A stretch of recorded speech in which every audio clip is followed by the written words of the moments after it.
Welcome to the Euractiv Poland European podcast series. Today we'll focus on the current situation in Poland after the recent Constitutional Tribunal's ruling further tightening the abortion law. We'll look into the nationwide demonstrations and the red lightning bolt as a symbol of women's resistance. I am Karolina Zbytniewska. This podcast has been prepared by Rafaela Margarian and Joanna Jakubowska. We will also speak to Karolina Suchanow, a writer and an activist behind the women's strike in Poland.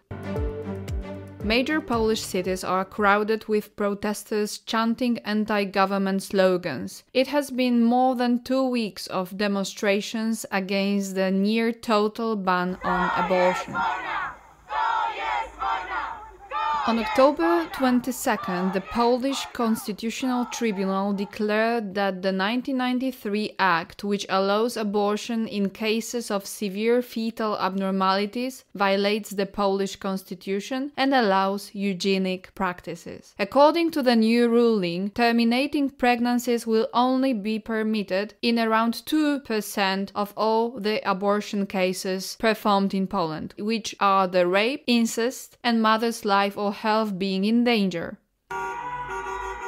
The verdict triggered massive demonstrations not only in major cities of Poland but also smaller towns and villages. Participants have been blocking main streets and city centers, and many residents of Warsaw gathered around the building of the Constitutional Tribunal, of Law and Justice ruling party's headquarters on Nowogrodzka Street, as well as outside the house of its leader, Jarosław Kaczyński. In many cases, nationalists ended up attacking the opponents of the abortion ruling by throwing firecrackers into the crowd or using pepper spray. The activists behind the pro-abortion demonstrations slammed the Roman Catholic Church, blaming their alliance of the current conservative government and their impact on overturning the almost 30 years old so-called abortion compromise. Many have pointed out the hypocrisy of the religious institutions, since their hierarchs wish to influence the formulation of Polish secular law. Some members of the Catholic Church and also conservative pundits expressed outrage or just criticized that some activists entered churches during Sunday masses across the country to manifest their frustration. A lot of attention has been paid to the creative aspect of protests by Polish and international media. Besides vulgar chants or cynical and playful slogans on cardboard signs, it is the red lightning bolt which can be seen most frequently. The logo was created by a Polish graphic designer Ola Jasionowska during the first anti-abortion ban protests of 2016 and quickly became the symbol of the pro-choice movement. It has also remained a permanent element of every poster designed for the All Poland Women's Strike. Prime Minister Mateusz Morawiecki has called for an end of the protests, claiming that the feminist-backed manifestations cause a rapid acceleration of new coronavirus cases. Still, despite the pandemic, the turnout at the demonstrations during the first weekend of the protest was the largest in decades. In response to the social unrest, the verdict's publication in the Journal of Laws was indefinitely delayed despite the initial deadline on November 2nd, which means that the old abortion law is still in force. Furthermore, the lower parliament's chamber's session, which was to be held this week, got postponed to November 18th. It is likely that the reason behind this decision was the lack of majority in the parliament on the amended bill submitted by President Andrzej Duda in order to defuse the rising tensions. The president's proposal is slightly less draconian, as it allows abortions if the fetus suffers from a lethal condition and the pregnancy would definitely end with a newborn's death. On the 1st of November, Marta Lempart, the leader of Women's Strike and main initiator of the movement, announced the launch of Consultative Council. Just like its Belarusian equivalent created by Svetlana Tikhanovska, the organization gathers main opposition figures. The council prepared 13 demands, including women's rights, improvement of children's mental health care, protection of the LGBTI people's rights, propaganda and disinformation-free media, secularization of the state, and, last but definitely not least, the peace government's resignation. During a press conference, Marta Lempart said that the demonstrations are not limited to women's rights advocates. As she pointed out, many professions and segments of Polish society have been affected by the pandemic, which is why the next step will be the general strike. According to her, the state is inefficient, especially in regard to healthcare services. This is why she gave an ultimatum and demanded that the government must transfer the funds from heavily financed church and national media to the crisis-ridden healthcare system. In order to understand the plans of the striking Poles better, we discuss with Karolina Suchanow, a writer and an activist behind the women's strike. Rafaela Margarian from Euractiv Poland has some important questions to ask. The entire world sees thousands of Poles protesting against further restrictions of the abortion law in Poland. What are the major changes that you hope to see? We hope, first of all, the government to go away. That's what people talk about and shout about. And it looks like people just want to have a change.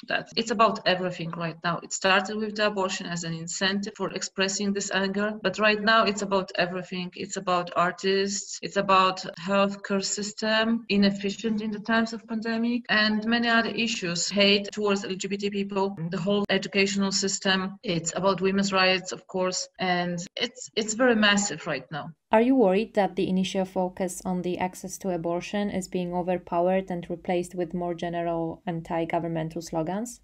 No, this is not our worry. We are women's strike, so we'll always take care of it and we always fight of it. We are just taking more responsibility on us because it looks like people's demands have no channel and people believe that women are the force right now around whom they can gather somehow. No, I know that this argument is presented everywhere right now, but we are women's strike. How we can forget about our issues? There's no way that we can forget about it. Without full respect and attention to women's rights, nothing's possible in Poland. Of course, the current political power, which is Peace Party, is not able to comply with our demands. So for us, we are anti-governmental, like others. So that's the common point between us, and there's no discussion or dispute about it. We are anti-governmental as far as the government doesn't like to comply with our demand. There's no problem on this ground. The problem is that other parties, even so-called liberal parties, are not always equally fully convinced that women's rights are important for humanity, but it's taking them time, and we've seen a process since 2016, and there have been many situations when we were making pressure on them, also the oppositional parties. In last elections, for the presidential elections, there was a candidate that was coming from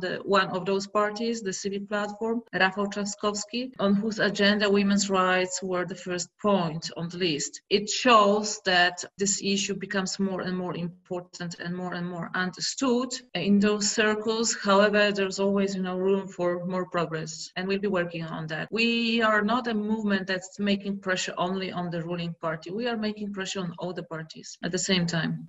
There are many voices claiming that the use of vulgar banners and chants, as well as attacks on the Catholic Church, has a counterproductive effect on this movement, as it offends beliefs of many Poles. What is your stance on that? I'm quite tired with those comments. If you have a problem, go to the street and try to convince people to use another language. If they are upset, they are upset. I'm a linguist. I'm working with the language, and language is a channel for communication. And it's not only about providing information and transferring information, but it's also about our emotions. And you use a different language when you're in love, and you use a different language when you're in anger.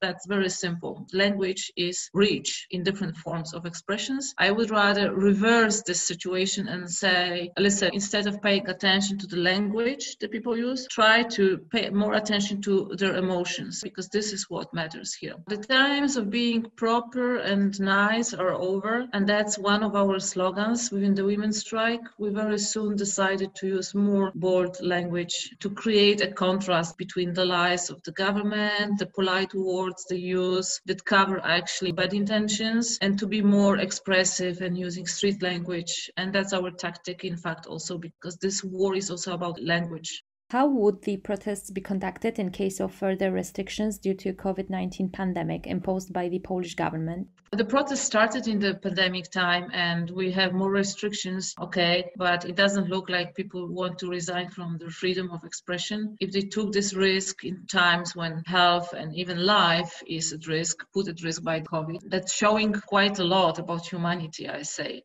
that there are other factors or other values that are more important for people than just health and death, which look like the extreme, but it shows there's something more than this. We see it in Belarus, we see it here, and it's not the only place right now where protests are taking place, because the United States and there are places where COVID has much more victims than in Poland, but still, the will of people to protest is very strong. So, there's no way to forbid people to express their opinions. There's no way. Even the lockdown, the pandemic, and death even is not enough.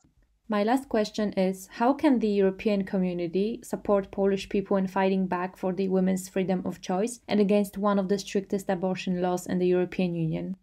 First of all, I would like the Europeans to understand that what's happening in Poland affects all of us. And it's not because the Polish people are so bad, so we are susceptible to bad examples and bad governments. It's just we are living in an era of disinformation, which happens everywhere. And Poland is used somehow to destroy the European Union, but it's not in accordance with the people's will, because in majority, over 80% of people of the Polish population is after staying within the European Union. So that's a very strong thing here. And we are part of the European Union. So if we experience what we experience here, and what we do, how we fight and how we protest, is also to protect you from this virus of half authoritarian styles of ruling. And we are just the first inconvenience on the way before it gets deeper in the center of the European Union. So pay attention to what's happening here, but don't blame us and don't say that we are not Europeans or we don't deserve to be here. We do, and we are fighting also for you.